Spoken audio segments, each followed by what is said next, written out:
Qur'aana barsiisame ilmaan diiniin guddisa daa'immanii hegeree isaanii bareechuun dirqama abbootii lamaanii hidhannoodhaaf isin laallatan mana keessa beekaa ilmaanii daa'imman nuuf abdii hegeree rabbiin nuuf gayuu galmaanii daa'imman nuuf abdii hegeree rabbiin nuuf gayuu galmaanii Qur'aana barsiisame ilmaan diiniin guddisa daa'immanii hegeree isaanii bareechuun dirqama abbootii lamaanii hidhannoodhaaf isin laallatan mana keessa beekaa ilmaanii daa'imman nuuf abdii hegeree rabbiin nuuf gayuu galmaanii daa'imman nuuf abdii hegeree rabbiin nuuf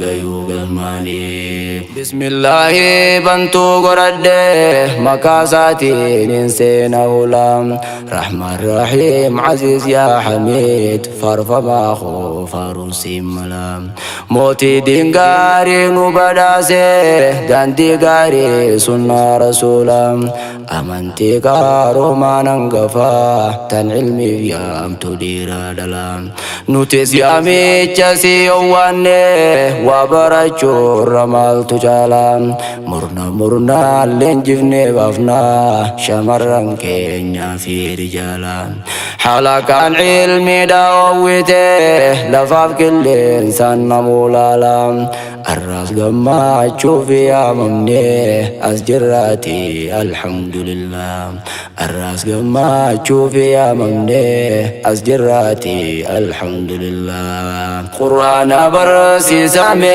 ilmaan diiniin guddisa daa'immanii hegeree isaanii bareechuun dirqama abbootii lamaanii hidhannoodhaaf isin laallatan mana keessa beekaa ilmaanii daa'imman nuuf abdii hegeree rabbiin nuuf gayuu galmaanii daa'imman nuuf abdii hegeree rabbiin nuuf gayuu galmaanii amaanaadha barilmoonii fi dirqama tarbiyaa tolchuuni toltu ajrii itti harkatta baddunii gaafata rahmaanii ganama Qur'aana geessuun kun hadiisa wal barsiifattanii beekumsa hundaa'uu horachuuf karaa buuta allal bariidhaanii dhaloota boruuf nu abuuru oomisha baasa abboonnini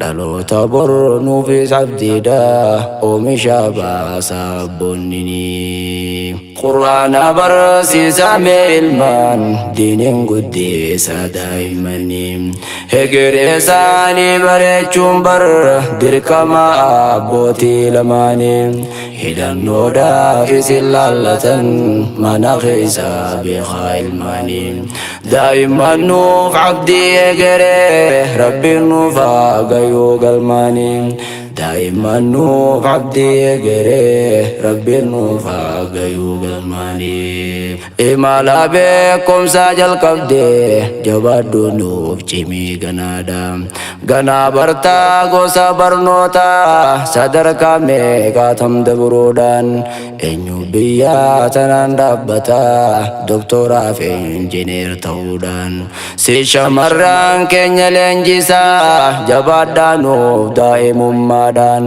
jabaadhummaas nuuf gammachiisi akka karaa narraan deebine si ta'uu qaabayyoo Aishaa tan seenaa si barruun harkanne hadiisaa fi fiqii fi siiraa baruu qabdaa nu siif hawwine haadha salaataaf fakkii taatu guddisaa ilmaanii tolfata haadha akka Bukaarii ta'uuf takka Imaamu Ahmad faadha diiniif lafee duydaanuu ta'uun ummaa akkanaan nu gaafata.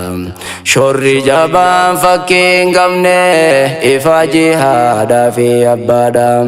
Shorri jabaan fakkii hin qabne ifa jihaadaa fi abbaadha.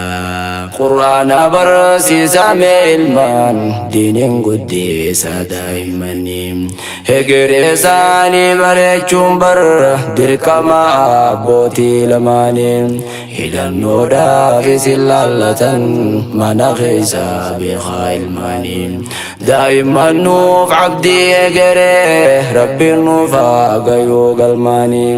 Daa'imman nuuf abdii egeree rabbiin nuuf haa gayuu galmaanii. Ilmaan gaarii baasuun dirqama hubachiifne haqiiqaa diinii. Kaleessa koolleejjii ta'uudhaan caalaa akhlaaqaatii wajjini. Ijoollee qur'aana onnee isaanii diinaaf firaasaddaan barsiisan. Osuma isaan daa'immanii qalbii masjiida walii hidhan. Rabbiif nabii adda barsiisan guddisaa gaarii harkanii. Qur'aana barsiisame ilmaan diiniin guddisa daa'immanii. Hegeree isaanii bareechuun bar dirqama abbootii lamaanii. Hidhannoodhaaf isin laallatan mana keessa beekaa ilmaanii. Daa'imman nuuf abdii egeree rabbiin nuuf haa gayuu galmaanii. Daa'imman nuuf abdii egeree rabbiin nuuf haa gayuu galmaanii.